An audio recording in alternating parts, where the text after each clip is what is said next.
There are few images more breathtaking than tall ships on the open seas. This voyage was more than an adventure. It was a reenactment of journeys long ago. Following their ancestors, these passengers set out to discover themselves and the faith of their forefathers. Walking on their shores and feeling their love for us has been a most moving and incredible experience. We'll never forget it. Come sail with me now aboard these stunning ships and experience the memories that participants hope will link peoples, nations, and generations.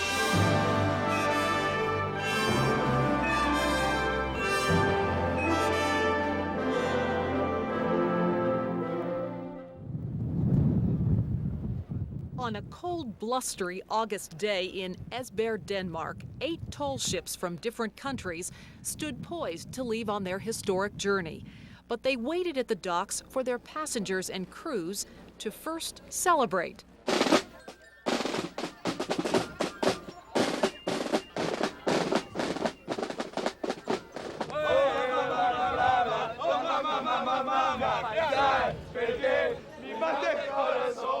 And then to pause for one final and very important piece of business, saying thank you to their hosts. Tomorrow we begin a tremendous adventure, and we wanted to bring this adventure here into the heartland rather than on a seacoast. At a VIP dinner in the town hall of the tiny city of Ribe, about 18 miles inland, Bill Sadler, Seatrek's chairman, explained that in the 19th century, many here had embraced a new Christianity. He thanked them for cradling his and many others' ancestors. In a few months, the world will focus its attention on Salt Lake City, which will be host of the 2002 Winter Olympic Games. And we wanted to take this opportunity at this time to help showcase and to show the world the rich heritage that we have in Utah that ties back to Scandinavia in particular.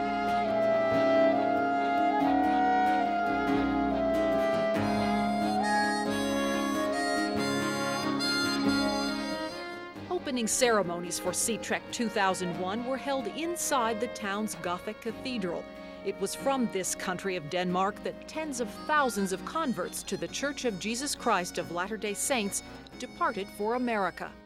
We had many opportunities to go throughout Scandinavia to start Seatrek, but we chose this community because it's the oldest city in all of Scandinavia, and it was the first city in Scandinavia to embrace Christianity.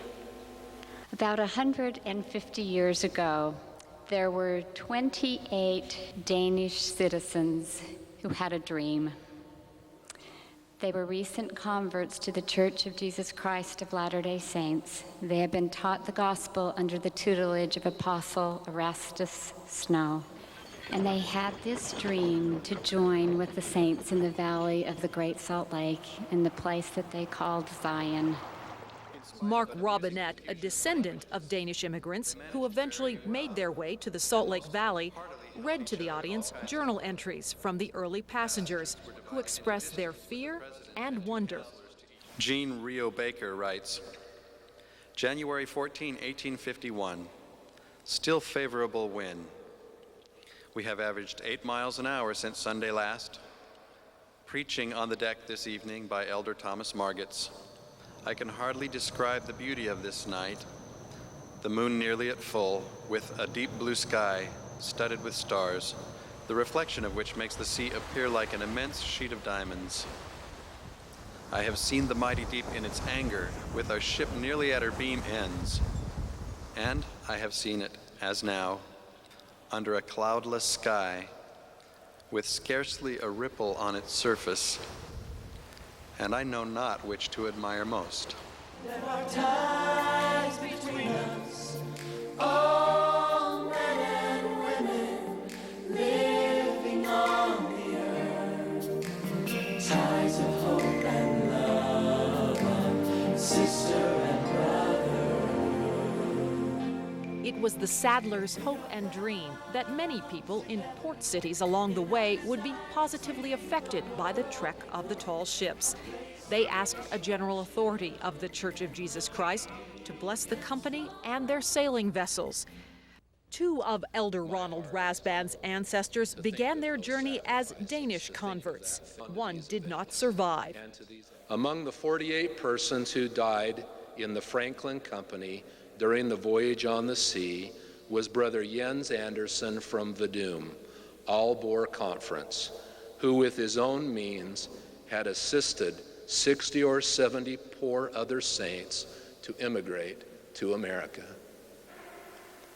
As I stood on his farm site in Vadum, I wept as I thought that he would leave those beautiful hills, those farm acres, and take what resources he had and assist some of the other early converts to the church to make the journey across the sea and there give of his life.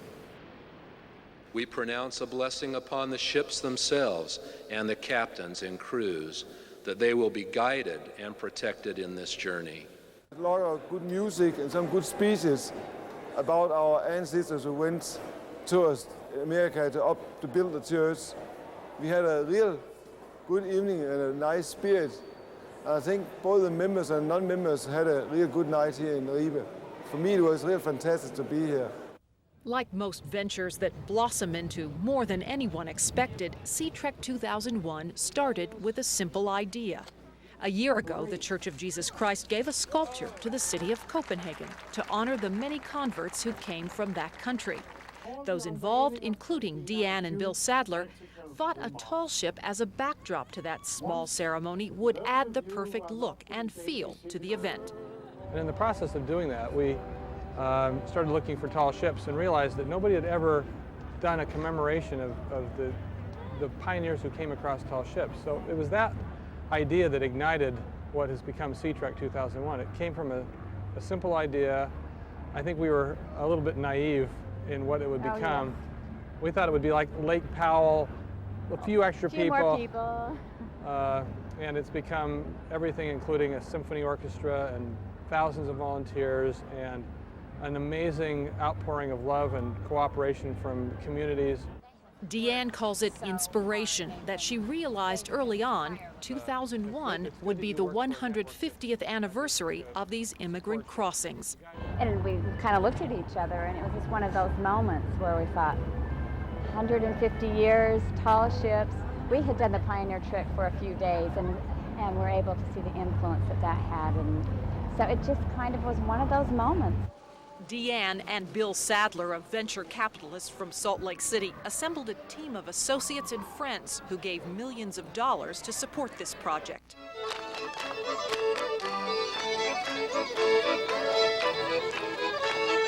I suggest that as we represent those pioneers by sail and by trail, the spirits of those pioneers are looking down upon us in gratitude that we have taken time to remember.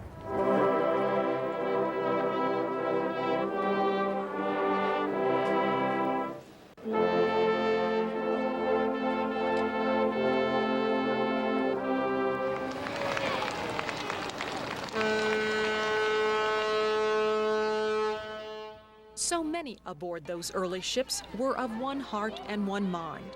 On this reenactment, it was the hope of the Sadlers that no matter the reason, no matter which faith these passengers espouse or which country they come from, that they would join together in friendship and purpose to reach beyond themselves, remembering the past and looking toward the future.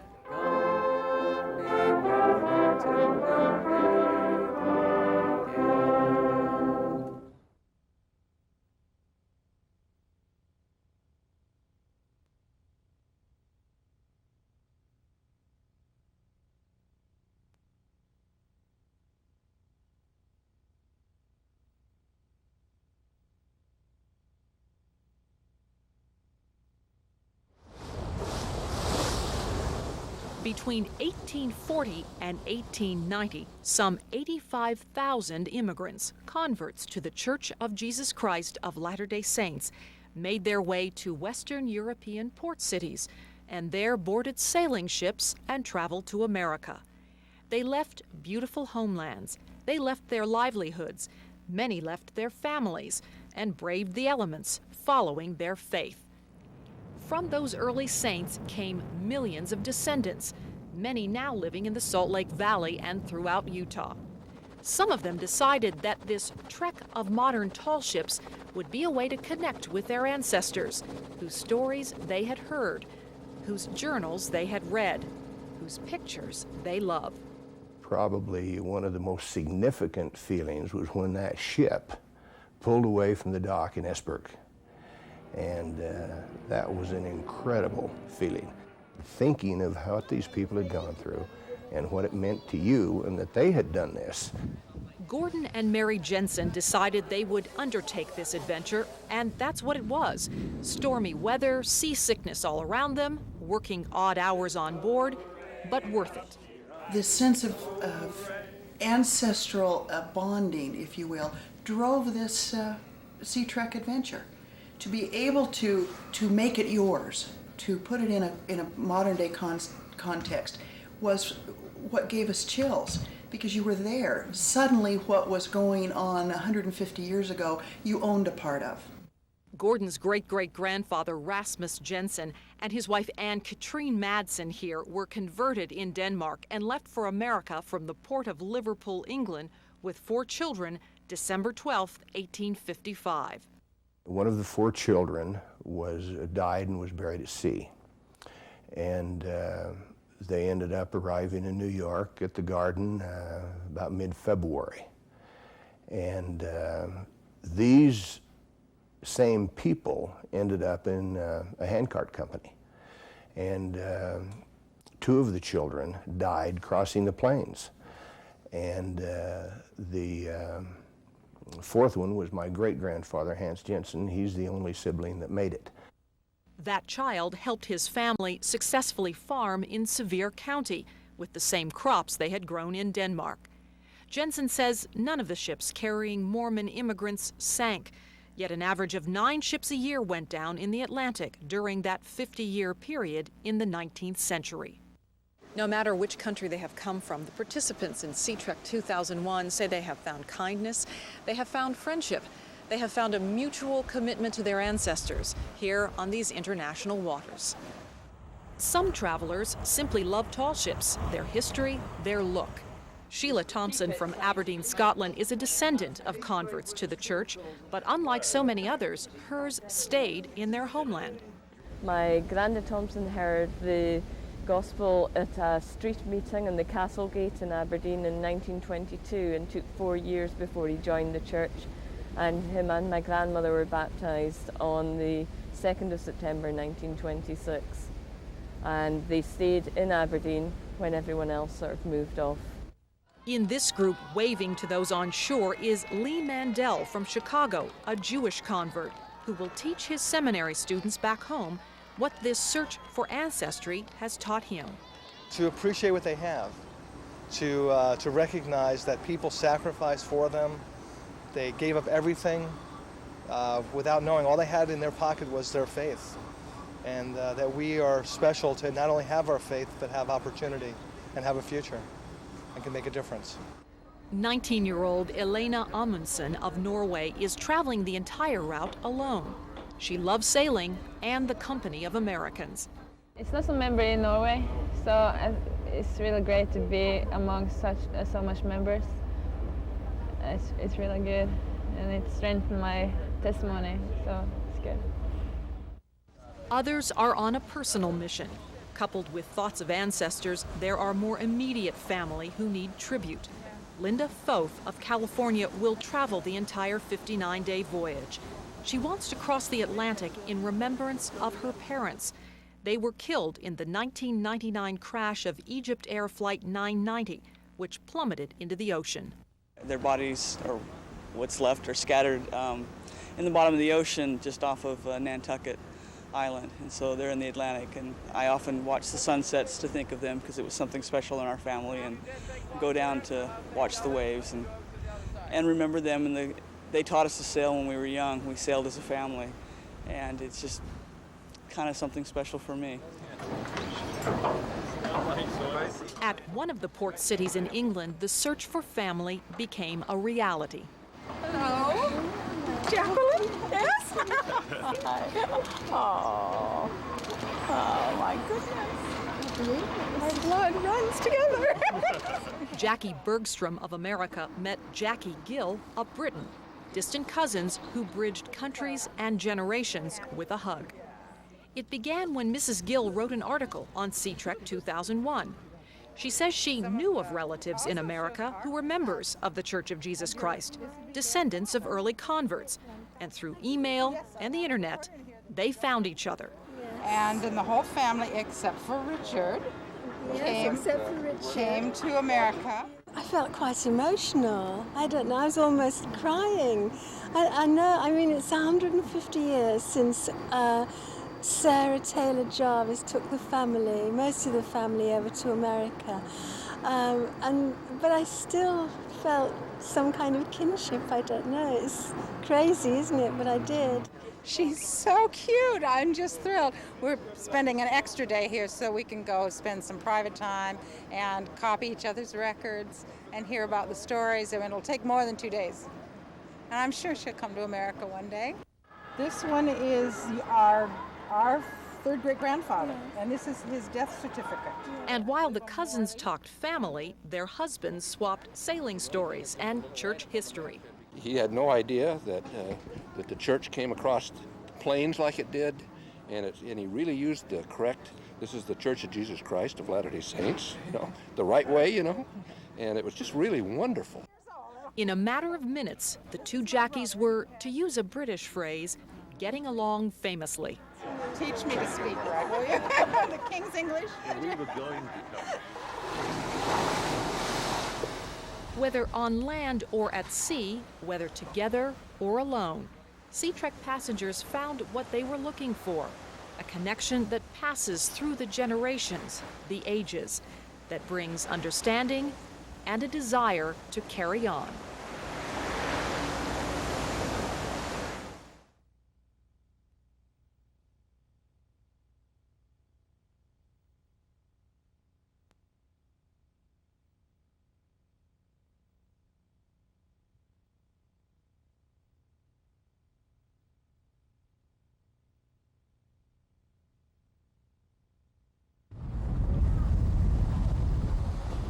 A breathtaking view, but not a place for the faint of heart.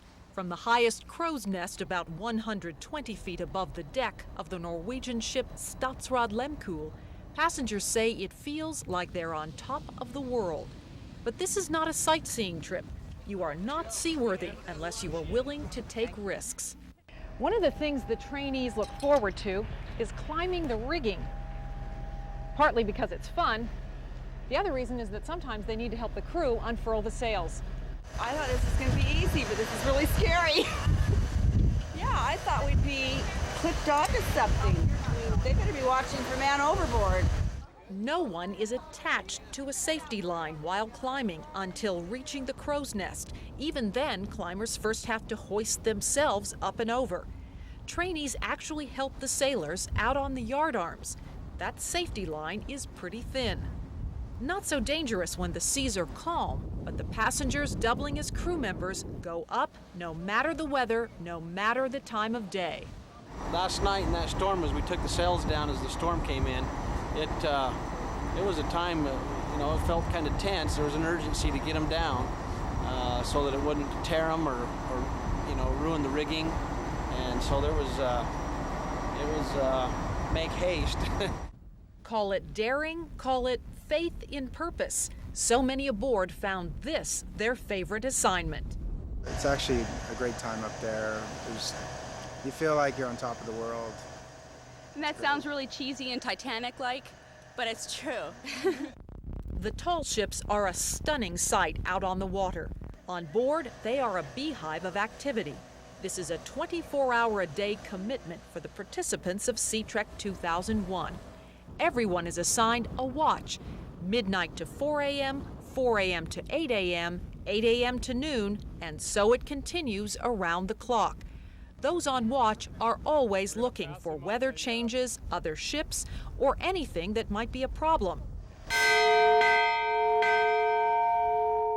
And any change brings all hands on deck, pulling ropes to move those sails. We're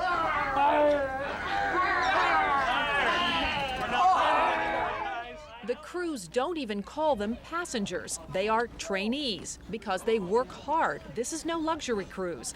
The captain explains that at the portholes, there are little white disposable bags. Not trash bags, but they're seasick bags, correct? Just on the remote chance that some of you might get a little queasy during the voyage, those bags are there for you. If I hadn't been so sick, I would have thought it was funny because there's like bodies strewn everywhere on the couch and you can't get up. Like seasickness is like the worst thing and you don't know what it's like until you have it. The Statsraad Lemkuhl used to be a training vessel for Norwegian naval cadets. These days, it's the passengers who learn the ropes. If they were passengers, they could just lie around, or they can also when they're off duty. But we have trainees now, and we're supposed to give them, just some fundamental grip of seamanship, just to learn them a little bit about sails and how to live on board a ship. Swabbing the decks at dawn or before, we caught these hardy folks at 5:30 a.m. And because salt water corrodes, many were asked to polish the brass almost daily. The captain wanted this beautiful vessel to remain so. Others actually steer the ship by taking the helm. We are literally steering the ship. We're supposed to keep a heading of 200, and I've gone off a little bit, so I've got to pull it back. With crew members close at hand, they let you think you're in charge, even reporters. This is definitely a homogeneous group that takes care of one another. I feel at home with them. I'm having a great time. I'm accepted as one of them. We're just all one big happy family. 23, 24, 25, 26, 27. Never more at home than when they are holding hands on deck during a fire drill. At least most of them. Oh, well, we were in the shower. We thought it was a joke. So you were quite literally caught with your pants down. Everything down, off, wet, not just our pants. We would have loved to just come up now with a towel. One thing you learn very quickly is when crew members say all present and accounted for, they mean it. But it's not long that serious business gives way to having a good time. All away, you rolling cane! Heave away, haul away! Haul away, and you hear me sing. We're bound for South Australia. Another important rule on board is that an orderly ship is a good ship. The captain says being tidy below deck is a point of safety. Here's where the sleeping gear is stowed. Because this was once a training ship, everyone sleeps in hammocks. They're very difficult to get in. Once you're in, you stay put, because they're very difficult to get out of as well. But when you get out of them in the middle of the night, to get back into them in the cramped space, because there's about 1.5 inches in between each hammock, it's an impossible thing to do. Could I just ask you another question, sir? With you being large in stature, how do you actually get in the hammock? Very carefully. You hang your hammock on the hooks with your assigned numbers. And if you're tall enough to reach those hooks, that's a good way to hoist yourself in. Once in, the next challenge is really resting. And when you're tucked into the hammock, it's supposed to be a good night's rest in this position. These cozy conditions aren't for those who require a lot of privacy. Just about everywhere you go, there are people. But as one descendant of Danish immigrants said, it's nothing compared to our ancestors. We have 130 plus about 40 crew, 117 total, and a lot of the ships that sailed that time were half the size or smaller, and they had 400, sometimes 500 people aboard. Some hearty souls will travel the entire 59-day voyage. The ships departed from Esbjerg, Denmark, then sailed to Copenhagen, Gothenburg, Sweden, Oslo, Norway, and are now on their way to Hamburg, Germany. 2 of them left the main group and sailed to Greenock, Scotland, and then will go on to Liverpool, England. The others make 2 stops in England, first Hull, then Portsmouth. After that, some go on to the Canary Islands, cross the Atlantic to Bermuda, and up the coast to New York Harbor. I'm excited to get into port. I'm looking forward to a hotel bed tonight. The hammocks, 2 nights in a hammock, it was fun. These people that are going the whole way, I'm impressed. And even more impressed with the early saints, who had difficult conditions crossing the ocean. and then could not imagine what awaited them. For many, the connection across the generations has increased their faith. It helped to enrich us in better understanding the heritage of the saints and the sacrifice they made. I think it will better help us to explain to people for the rest of our lives in a very dramatic way the gratitude that we should feel for those who have gone before us. The latter-day glory begins to unfold.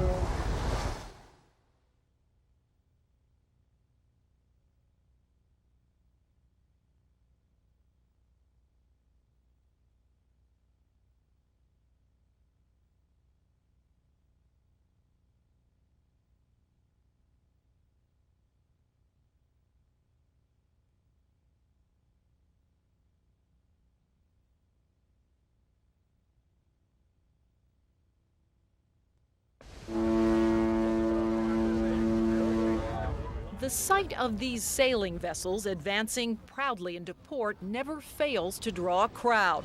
Word spread quickly from city to city along Seatrek's European travels, and the people, many families with children, enthusiastically welcomed the tall ships.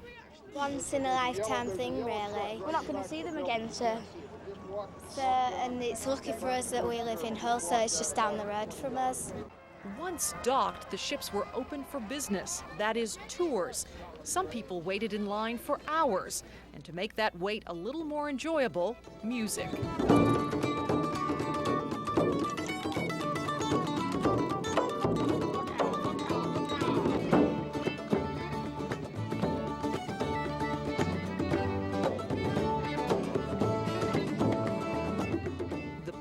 Sound of Enoch Train, named for an immigrant ship. This group of 8 Utah musicians put a contemporary folk sound to well-known church hymns and ballads. Much of their music comes from the British Isles. I went to the village where my great-great-grandfather was born and raised. Had no idea that we would be 15 miles from it when we were in Greenock, Scotland. It's called Kilbarchan. And just had an amazing experience of finding out that the village is noted for 2 things. It's weavers and it's pipers. My great-great-grandfather was Charles W. Penrose, who came from Cornwall area, and he was the only one of his family that was a member of the church. And he has 4 of the hymns in the current hymn book. He played flute. He was quite a musician.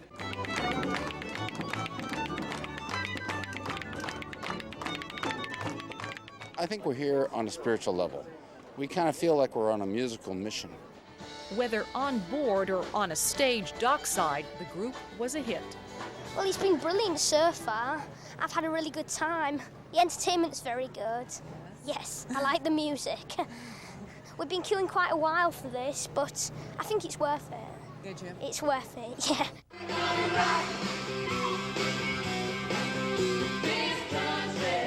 6 teenagers, also from Utah, created their own group called T-Minus Friday, just for Seatrek. Their mission, at each port, to rock the dock, and at church gatherings to show the spiritual side. What a blessing it is in my life, and an amazing opportunity to be a part of Seatrek and T-Minus Friday. Not only have I grown musically, but also spiritually.